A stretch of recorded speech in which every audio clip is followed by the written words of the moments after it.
everyone! My name is Sarah Johnson and I'm a pediatric occupational therapist and part of the infant development team here at Emerge Pediatric Therapy, and I'm here today to talk to you about crawling.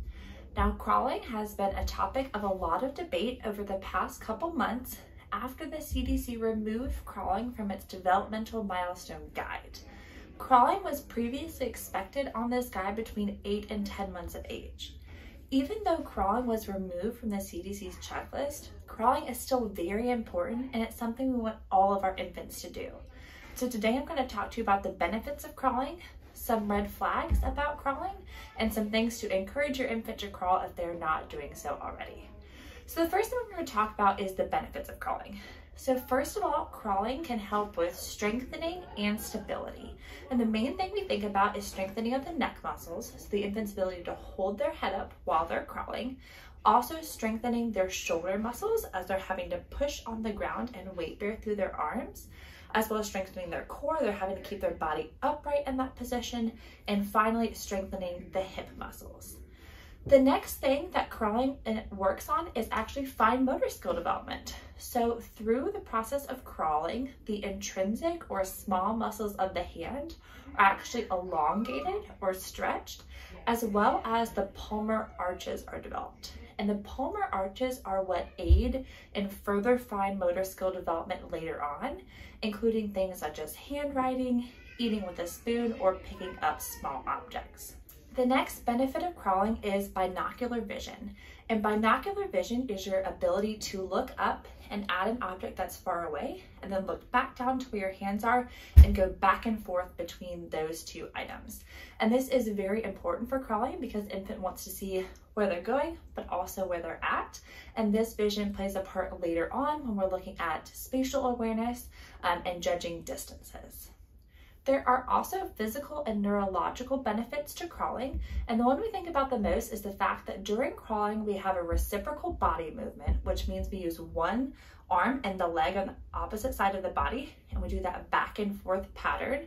A reciprocal movement like that helps with left brain, right brain integration, which is something that's very important for skills involving both sides of the body, such as dressing, running, or riding a bicycle.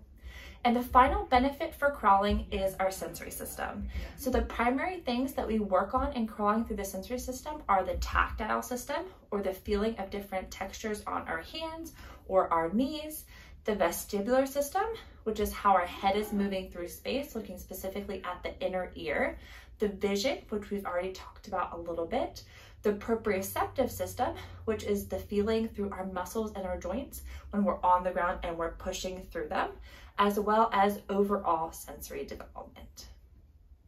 So if crawling is so important, why do some infants skip crawling?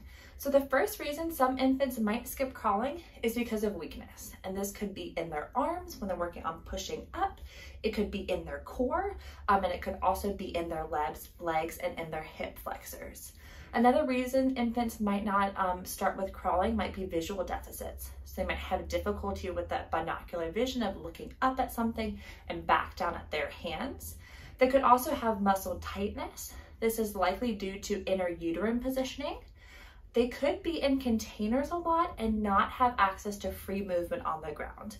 So one thing that's really important for all gross motor milestones for infants is unrestricted floor time, meaning they are on the floor and they can move their bodies however they want and start to explore different movement patterns. We also see this with infants that have difficulties with transitions, and by that we mean transitions between sitting and crawling. So if an infant primarily just likes to sit up and they're not able to rotate to both sides or go into a side sitting position, we might not see them crawling because they're not able to get from maintain their seated position and then get to a crawling position. And finally, we might see infants who prefer standing.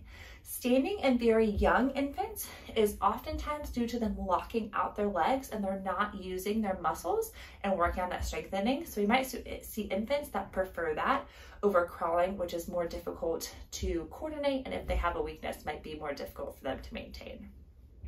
So what are some red flags that we want to look out for in regards to crawling development? The first is the inability to play on hands and knees around 8 to 9 months of age. Also, if your infant is not sitting independently well around 6 months of age, or they prefer to just sit independently straight forward, that might be a red flag for difficulties with crawling. Like we talked about a little bit earlier, the inability to transition in and out of positions. So in order to get in crawling from sitting, the infant's gonna have to go into a side sit position and then rotate their body and bring their legs around to get into that crawling position. If your infant has difficulties either with going one direction or going both directions with that trunk rotation, we might see some delays in crawling.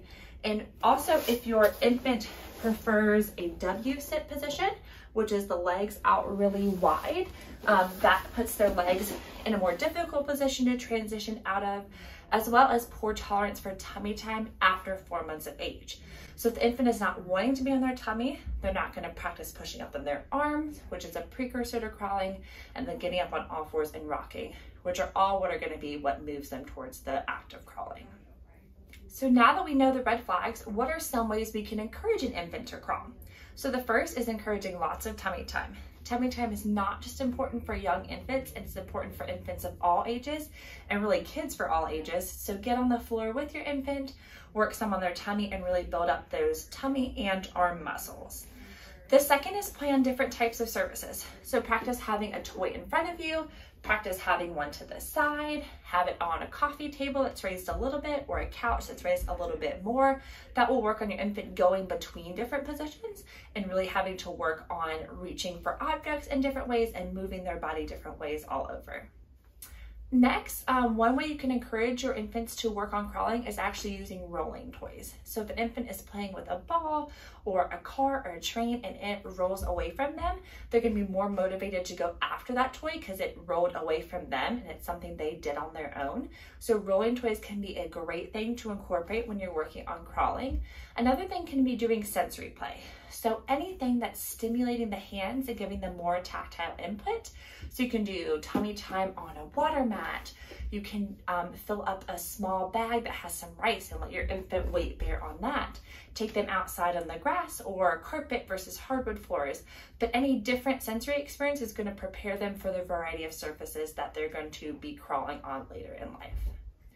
If you have any questions regarding crawling or any developmental milestones for your infant, and you have any concerns, please reach out to us today and we will be more than happy to answer any of your questions. Thanks so much.